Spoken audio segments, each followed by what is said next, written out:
comprendre la parole de Dieu, il faut avoir l'Esprit Saint en toi pour te donner la compréhension de la connaissance de la parole. Si tu n'as pas cette connaissance, tu n'as pas cet Esprit de Dieu en toi, c'est difficile de comprendre ce que les hommes de Dieu prêchent. C'est difficile de comprendre ce que les prédicateurs enseignent. C'est difficile de comprendre ce que les docteurs sont en train de décortiquer la parole de l'Éternel.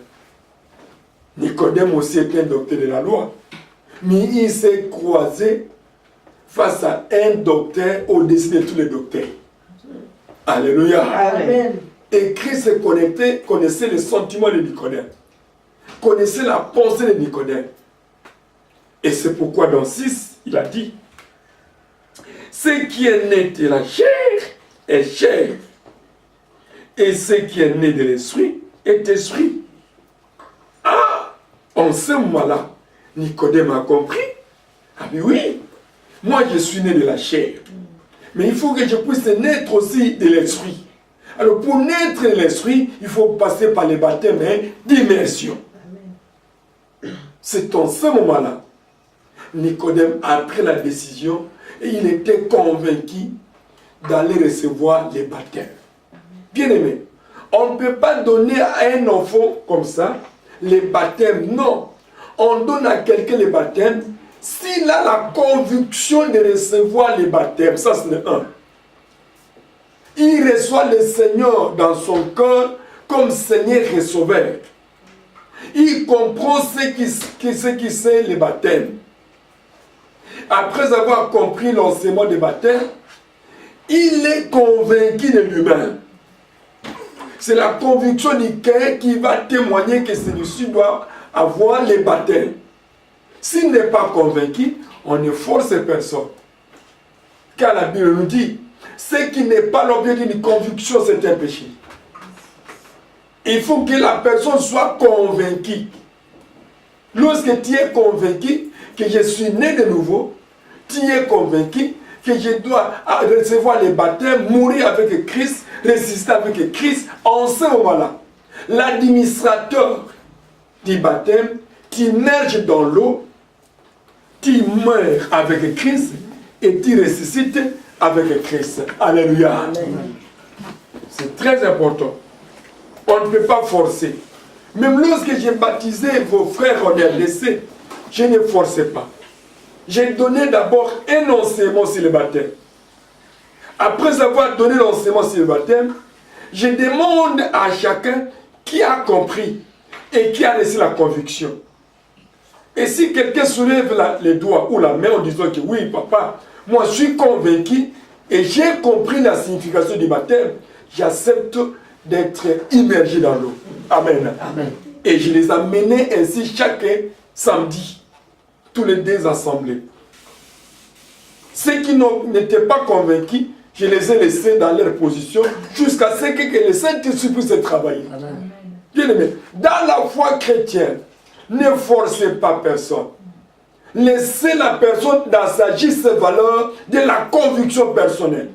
Et l'opérateur, le Saint-Esprit, agit d'une manière ou d'une autre.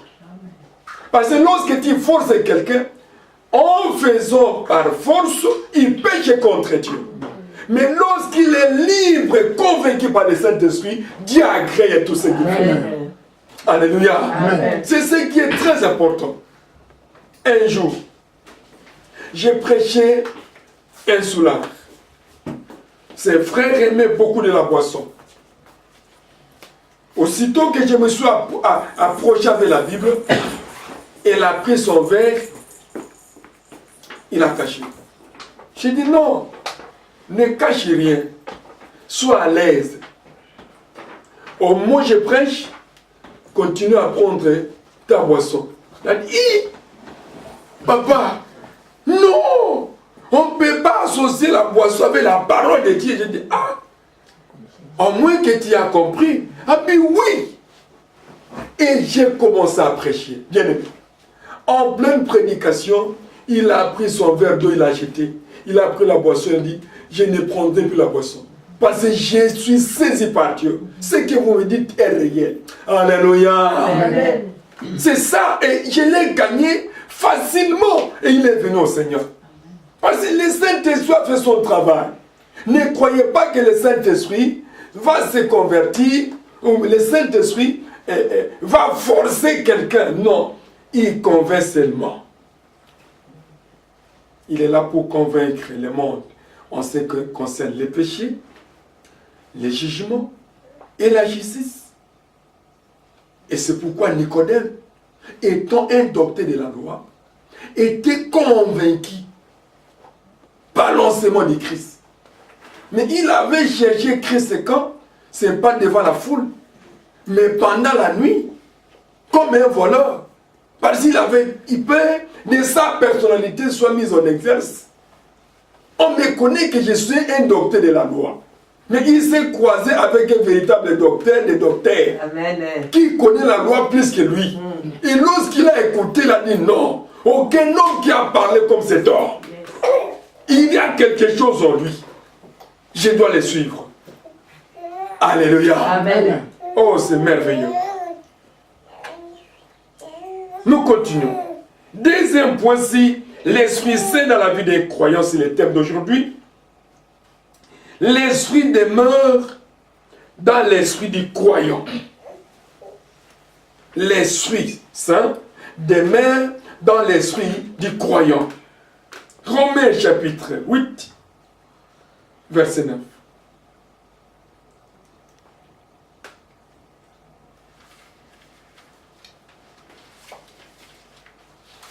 Au nom de Jésus. Amen. Pour vous, vous ne vivez pas selon la chair, mais selon l'esprit. Si du moins l'esprit de Dieu habite en vous, si quelqu'un n'a pas l'esprit de Christ, il ne lui appartient pas. Seigneur. Merci beaucoup, ma fille. Donc il fallait naître de l'eau et d'esprit afin que l'esprit de Dieu demeure en vous. Les baptêmes d'immersion ouvrent la porte afin que l'esprit de Dieu règne en vous et demeurer en vous. Les baptêmes d'immersion ouvrent la porte afin que tous les dons spirituels puissent se manifester dans votre vie. Les baptêmes d'immersion ouvrent la porte afin que le règne de Dieu soit avec vous en sortant de l'eau. La gloire de Dieu commence à marcher avec vous comme il a marché avec les apôtres. Et c'est pourquoi il dit dans Romains, il dit ceci, pour vous qui croyez, pour vous qui ont reçu le baptême d'immersion, pour vous qui acceptez Christ comme Seigneur et Sauveur. Il ne dit pas aux païens, mais il s'adresse à vous, vous les chrétiens. Il dit pour vous, vous ne vivez pas selon la chair, mais selon l'esprit. Pour nous les chrétiens, nous devons vivre selon l'esprit. Or, lorsque nous voulons vivre selon l'esprit, il faut enlever les sentiments. Alléluia. Amen. C'est très important. Un élément sanglot qui bouleverse la foi de beaucoup de chrétiens. Lorsque nous voulons vivre selon l'esprit, on lève les sentiments, laissez l'esprit de Dieu parler, l'esprit de Dieu t'inspirer, l'esprit de Dieu t'orienter, l'esprit de Dieu te dire. Écoutez l'ainsi dit. Oui, tu peux avoir des arguments, on ne disconvient pas. Dieu nous a donné la sagesse et l'intelligence. Mais ce qui prime, l'ainsi dit l'Éternel. Dans tout ce que nous écoutons. Si tu as reçu l'ainsi dit, tout ce que tu feras, le succès sera à votre portée. Mais si tu n'as pas reçu l'ainsi dit, tu agis selon la sagesse humaine. Oh, c'est une folie pour les hommes. La Bible déclare, pour vous, vous et moi bien sûr, nous ne vivons plus selon la chair, selon l'esprit. Pourquoi? Parce que l'esprit de Dieu est en nous. Et cet esprit est en nous quand? Depuis le baptême d'immersion. Lorsque nous avons confessé, oui, j'accepte de mourir avec Christ, de rester avec Christ, on m'immerge dans l'eau. La voix qui a parlé lors du baptême de Jésus-Christ a aussi parlé lors de votre baptême sans que vous l'écoutiez. L'onction qui était dans le baptême de Jésus était descendu aussi dans votre baptême sans que vous le sachiez. Et c'est pour cette raison, les autres reçoivent même les dons spirituels en sortant de l'eau, ils commencent à parler en langue. En sortant de l'eau, ils commencent à prophétiser. En sortant de l'eau, les démons quittent le corps. J'ai vécu beaucoup de cas dans la rivière Njili, que j'ai baptisé les enfants de Dieu, les âmes de l'église. Mais c'était formidable. Les autres parlent en langue en sortant de l'eau. J'ai demandé au maman qui m'accompagnait, venez m'aider. Et se sont noyés dans l'eau pour la récupérer, la mettre à l'extérieur. Les autres ont reçu des dons, des miracles après le baptême d'immersion. Les baptêmes d'immersion, c'est l'ouverture du rideau avec la faveur de l'Éternel soit dans votre vie jusqu'au jour que Christ viendra. Amen. Alléluia. Amen. Il ajoute encore, si du moins l'Esprit de Dieu habite en vous, si quelqu'un n'a pas l'Esprit de Dieu, de Christ, il ne lui appartient pas. La Bible est claire. Si vous n'avez pas l'Esprit de Dieu en vous, c'est que tu n'es pas de Dieu, tu es du diable. Tu n'appartiens pas à Christ. Ce n'est pas moi, c'est la Bible. Mais celui qui a l'Esprit de Dieu appartient à Dieu. Amen. Et l'Esprit de Dieu, c'est l'amortisseur dans nos vies.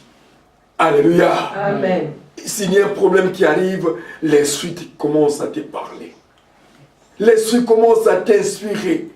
L'Esprit commence à te montrer. Il te projette même des regards dans la Bible. Je te regarde. Que dit la Bible? Ça, c'est l'œuvre de l'Esprit.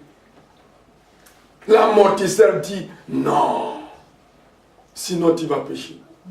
L'amortisseur dit non. Il faut répondre ainsi. C'est pour cette raison, lorsque Christ recevait des interrogatoires auprès des enfants de Dieu, auprès des Philistins, auprès des Sadducéens, auprès même de son peuple juif, avant de répondre, il se mettait un temps de silence pour attendre l'incident. Alléluia. Amen. Ne parlez pas avec précipitation, sinon vous risquez de pécher contre Dieu. Attendez l'incident. Et c'est pour cette raison, lorsque Christ a posé la question aux apôtres, qui dites-vous de moi? Les autres disent que je suis magicien. Les autres disent que je suis fils de Dieu. Les autres disent que je suis sadducéen. Les autres me taxent. Mais vous, que dites-vous de moi? Pierre n'était pas pressé de répondre. Il attendait l'incident. Alléluia. Amen. Et lorsque l'incident était venu, il a dit à Jésus, toi tu es le Christ, le Fils de Dieu vivant. Amen. Christ a dit, oh Pierre, soyez heureux. Et chaque apôtre a répondu selon sa réponse. Là, je n'entre pas dans le jugement, mais je porte seulement la parole clé. La réponse clé, édifiante, que Pierre avait reçue de la part du Seigneur. Soyez très heureux. Ce n'est pas la chair et le sang qui t'ont révélé, mais c'est mon Père. Amen. Alléluia. Amen. Avec l'Esprit de Dieu, le Père nous révèle des choses cachées. Le Père nous oriente. Parce que nous sommes connectés avec lui. Si l'Esprit de Dieu est en vous, bien-aimés, vous allez sentir en vous, il y a quelque chose de nouveau. Et ces choses de nouveau est au-delà de la compétence intellectuelle et la compétence humaine. Amen. Et vous allez se sentir à l'aise. Même s'il y a une question qui t'arrive, vous sentez une voix douce qui te parle même dans les oreilles. Que ça, c'est pas bon. Ça, c'est un péché. Et toi-même, tu te corriges. Amen. Amen. Amen. Amen. Troisième élément. L'Esprit donne l'assurance du salut. Romains chapitre 8, verset 16. L'Esprit donne l'assurance du salut, l'Esprit Saint. J'ai le nom de Jésus. Amen. L'Esprit lui-même rend témoignage à notre esprit que nous sommes enfants de Dieu. Parole du Seigneur. Merci beaucoup. L'Esprit lui-même rend témoignage à notre esprit que nous sommes des enfants de Dieu. Un enfant de Dieu écoute beaucoup la voix du Saint-Esprit. Lorsque vous écoutez la voix du Saint-Esprit, cette voix, c'est une voix douce. Cette voix, c'est une voix qui ne force pas la nature. Une voix de paix. Et lorsqu'il parle doucement pour votre consolation. L'Esprit lui-même rend témoignage à notre esprit que nous sommes enfants de Dieu. Il y a la différence. Merci. Il y a la différence entre enfant de Dieu et créature de Dieu. Suivez-moi très bien. La différence entre enfant de Dieu et créature de Dieu. Tout ce que nous voyons, tous les gens que nous rencontrons dans ce monde, tous ne sont pas enfants de Dieu. La plupart sont des créatures de Dieu. Alléluia. Amen. Je m'explique. Créature de Dieu, c'est toutes les créatures que nous vivons, nous voyons. Tous les hommes que nous voyons, on se salit. De toutes les races confondues. C'est une créature de Dieu. Sans qu'on puisse entrer au bétail, aux animaux, quoi que ce soit, aux arbres. Mais enfant de Dieu, c'est celui qui est né d'eau et d'esprit. Et c'est celui qui a accepté Christ comme Seigneur et Sauveur à sa vie et qui a passé par les baptêmes d'immersion. C'est ça l'enfant de Dieu. Dans Jean chapitre 1, verset 12. À tous ceux qui l'ont reçu, à tous ceux qui croient en son nom, il les a donné le pouvoir de devenir enfants de Dieu. C'est à partir de la foi, de la croyance, de l'acception de Christ et du baptême de l'Esprit, le baptême d'eau, que vous devenez enfant de Dieu. Et un enfant de Dieu a sa marque. Alléluia. Amen. Un enfant de Dieu a sa marque. Pourtant, nous avons des créatures de Dieu. Créatures de Dieu, ce sont les gens qui connaissent Dieu, mais qui ne mettent pas la parole de Dieu en application. Mais un enfant de Dieu, c'est celui qui lit la parole de son Père pour connaître comment se conduire dans ce monde de combat. Nous sommes des enfants de Dieu. Et si nous sommes combattus, parce que nous sommes des enfants de Dieu, nous ne sommes pas des enfants de ce monde. Les enfants de ce monde, c'est les enfants qui acceptent le diable, qui adorent le monde. Le diable n'a pas créé une personne, le diable utilise les instruments que Dieu a créés afin de jeter tout son gibet comme lui venait de là. Mais un enfant de Dieu sait que non, je ne suis pas de ce monde. Je dois me préparer pour se croiser avec mon Père. Alléluia. Nous savons que nous sommes des passagers sur cette terre des hommes. On doit faire du bon afin que nos bienfaisances soient récompensées au dernier jour. Qui veut ou pas, qui règne ou pas, Jésus-Christ vient prendre son peuple. Amen. Alléluia. Amen. Mais un enfant de Dieu a toujours de la joie en attendant ces jours-là. Il sait que je serai avec mon Père. Il viendra me prendre pour aller se réjouir dans sa gloire. C'est ça l'enfant de Dieu. Il prend des choses au-delà. Tout ce qu'il voit dans ce monde, vanité de vanité. Qui dit Ecclésiaste? Mais l'enfant du monde voit que oui, moi, je veux mourir avec ma richesse. J'aime ce monde. Je veux ceci. Je dois consulter les diables. Je dois consulter les sorciers. Je dois faire ceci. Mais eux-mêmes vont t'amener au gibin. Dans les temps de faits de souffrance. Mais un enfant de Dieu consulte que la parole de son Père. Amen. Alléluia. Amen. Qu'est-ce que mon Père m'a écrit? Qu'est-ce que mon Père m'a laissé? Ça, c'est un testament spirituel, un testament puissant, un testament qui se manifeste à ceux qui obéissent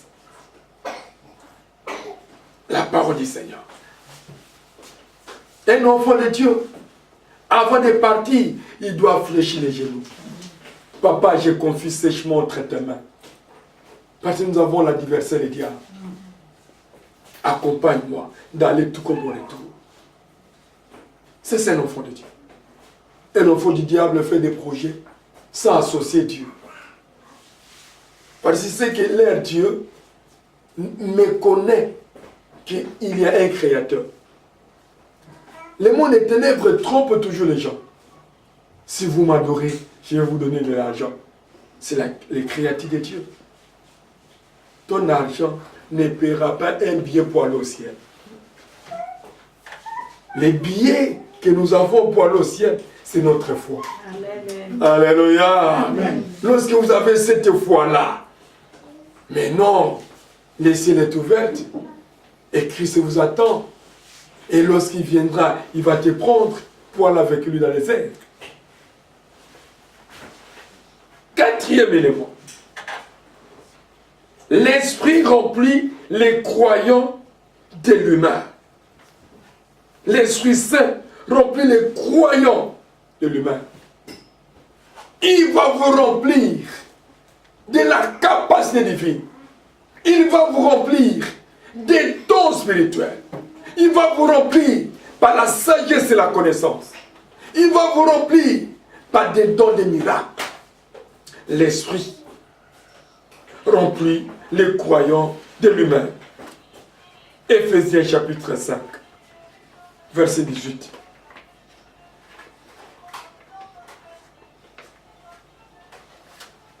Éphésiens 5, verset 18.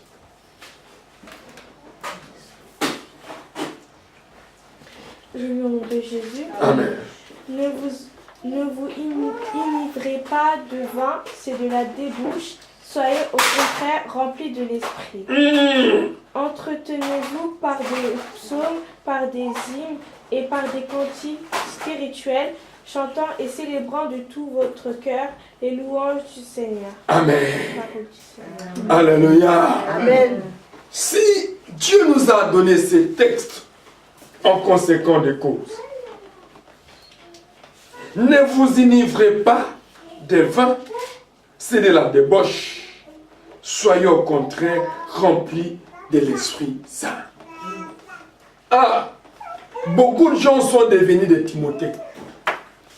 Les soulards se cachent dans ces versets.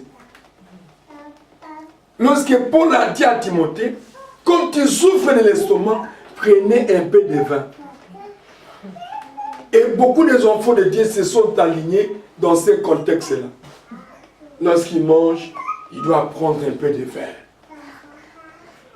Toi, tu prends le vin, oui, mais la boisson n'est pas péché. Paul a dit à Timothée de prendre le vin. Alors toi aussi, tu souffres de l'estomac. Par quel contexte Paul avait parlé?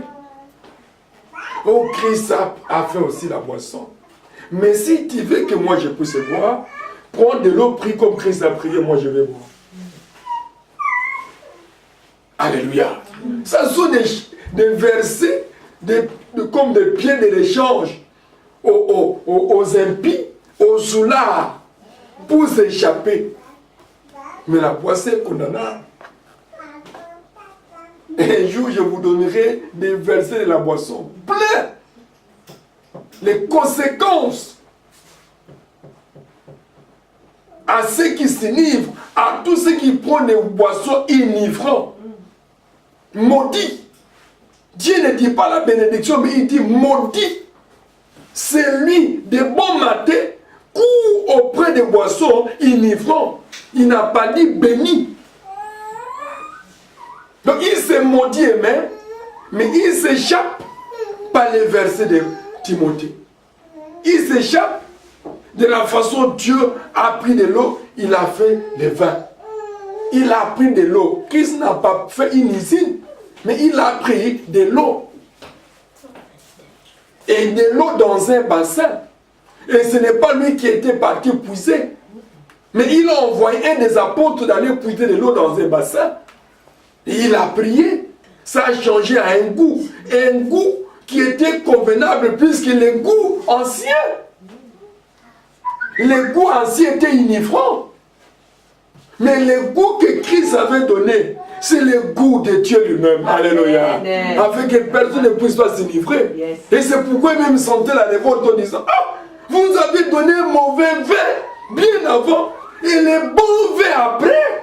C'est que le bon vin était rempli du Saint-Esprit. Amen. Alléluia. Amen. Les soulards, ils vont s'apprendre à eux-mêmes. Un jour, j'étais quelque part dans une fête de mariage et une sœur entre les guillemets me dit, mais papa, mais ça c'est un vin. Je dis, ce qui est de vin ne passe jamais dans la bouche. Depuis que je suis né comme ça, je ne connais ni le goût de la boisson, ni le goût de la cigarette, et je ne prendrai jamais. Les piments d'ailleurs, je n'aime pas. Donc, j'ai un son propre. Je dis, mais ça c'est un vin, c'est pour la santé. Je dis, oui, ça c'est pour vous. Moi, pour la santé, c'est la plénitude du Saint-Esprit. Ah! Il a dit, non, pasteur. Mais les autres, je dis, oui, c'est les autres, mais pas moi. Mon Seigneur ne m'a pas dit. Parce que je dépends de lui. Si l'Éternel dit prends, je prends. Mais s'il dit non, non. Et comme il m'a laissé dans sa parole, que soyez remplis au contraire du Saint-Esprit, je n'ai pas besoin de ça. Il faut faire très attention. Il faut très bien expliquer très bien ces contextes. Soyez remplis du Saint-Esprit. Ce n'est pas être enivré. Gloire à Dieu, dit à sauver Papa Georges. Amen. Là, il ne faut pas, c'est une grâce. D'autres sous-là restent aujourd'hui. Il va mourir comme ça et l'enfer les attend. C'est pas moi. Ça, c'est dangereux. Parce qu'il détruisait les temples du Saint-Esprit en toi. Au dernier jour, Dieu aussi va les détruire. Dieu ne ment jamais. Lors de la révolte des Coréens, il n'a pas eu pitié des gens. Hein. Il a ouvert la bouche à la terre et les a engloutis tous. Sodome et Gomorrhe. Ce sont ces gens que lui-même a crié. Il a dit, allez, ils sont inutiles dans mon pays. Ils occupent la terre inutilement, exterminez-les. Le feu les a consumés. Donc Dieu, il est Dieu. Hein? En Dieu, il n'y a pas la complaisance. En Dieu, il n'y a pas les sentiments. Et lorsque vous êtes rempli du Saint-Esprit, parlez avec toute autorité. Alléluia. Amen. Parlez avec toute autorité et détermination. Soyez signes, ne craignez rien. Un jour, un homme de Dieu au Nigeria. Il y avait un sorcier au Nigeria qui disait, moi je suis un véritable sorcier redoutable. Et aucun homme de Dieu pouvait s'opposer à moi. Idao était dans son bureau. Il regardait les infos.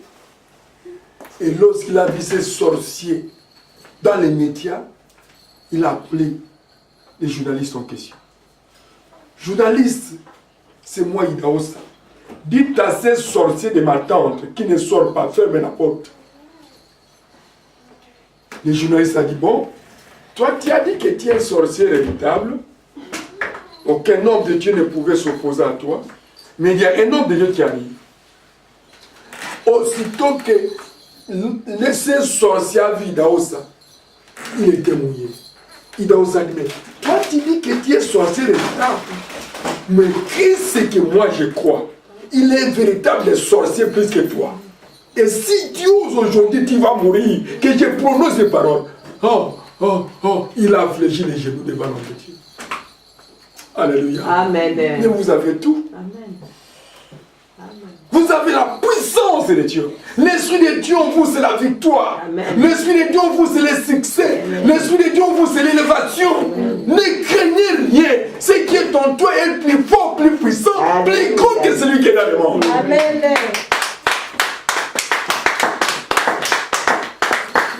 Non.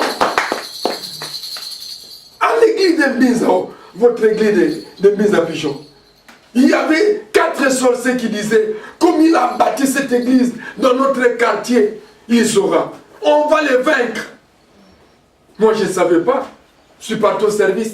Et les mamans de l'église qui étaient dans la retraite avec moi, qui écoutaient les bobards de tous ces sorciers. Et les mamans répliquaient, vous ne les vaincrez jamais. Au retour du service dans la retraite, les mamans m'ont dit ça. Papa, regarde ce que les sorciers ont dit. Je dis, bon, ça va. C'est dimanche, on va les tuer. J'ai prêché. Je dis, bon, mettez-vous debout, on va tuer tous les sorciers du quartier. Et tout le monde s'est mis debout, levant les mains. J'ai dit, papa, si c'est toi qui m'as envoyé dans ce monde, tous ceux qui occupent la terre indignement et qui combattent cette œuvre que toi qui m'as envoyé de faire, que cette année ne puisse pas manger la bonne année. Et ils se sont précipités comme ça. Des morts en cascade, tous les 4. Alléluia. Amen. Alléluia. Amen. L'esprit que vous avez. Mais c'est Dieu lui-même. Amen. C'est Dieu lui-même. Ce que vous dites dans votre bouche par la foi, ça va s'accomplir. Amen. Vous le verrez. Et c'est pourquoi j'ai dit bien, les hommes de Dieu, les oies de Dieu, j'ai dit bien. Parce qu'il y a d'autres qui ne sont pas des oies. Mais il est serviteur. Entre les guillemets. Ça son problème avec son Dieu. Je ne juge personne. Mais les oies de Dieu, lorsqu'ils se mettent dans la chair et proclament quelque chose, il y a des effets. Amen. Alléluia. Amen. Tous étaient morts. Il dit, tout était mort. Vous allez aujourd'hui dans votre pays RDC, dans votre église de Mbinza, vous posez cette question, il vous dira, l'autre habitait ici, l'autre est là-bas, l'autre avait fui. Tous étaient morts. Parce que l'Esprit de Dieu en nous, c'est le succès. Alléluia. Amen. Lorsque vous avez l'Esprit de Dieu en vous, la lumière de Dieu est claire partout.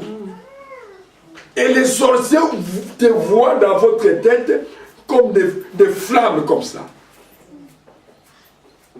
Et même on témoignait, tous ceux qui étaient convaincus, tous ceux qui étaient convertis, on voit la couronne de gloire dans la tête des chrétiens.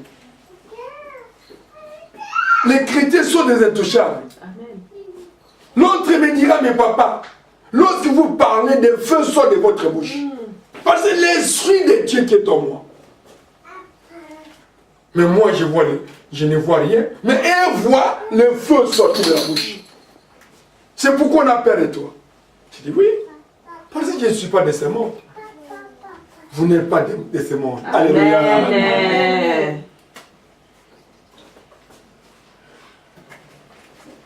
Nous voyons le 5e point. Par le baptême de l'Esprit, l'Esprit rend les croyants capables de parler des langues inconnues. Actes chapitre 10, versets 44 à 46. Je pense qu'on va s'arrêter par là parce qu'il y a beaucoup à vous dire. On doit marcher sur les temps. par le baptême de l'Esprit, l'Esprit rend les croyants capables de parler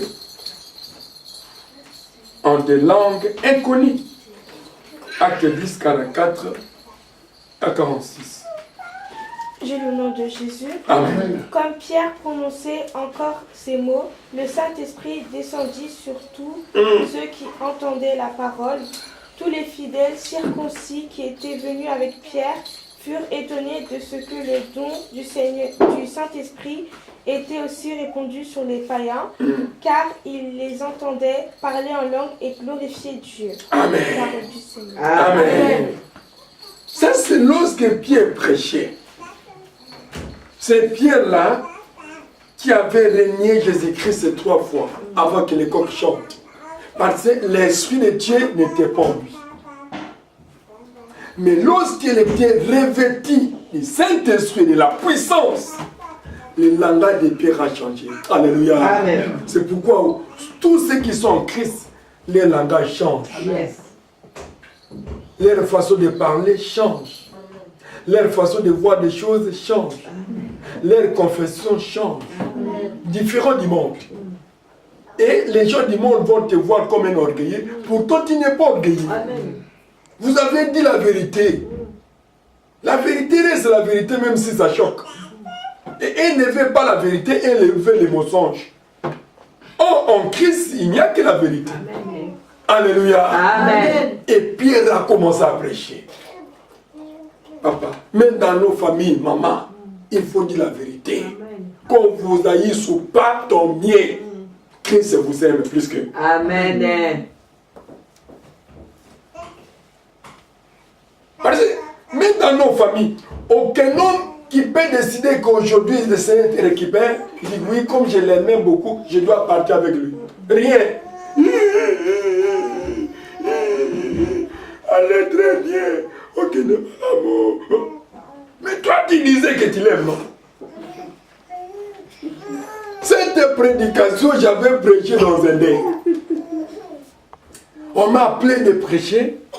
J'ai prêché. J'ai dit bon. Maintenant, nous allons prier afin qu'on puisse élever le corps.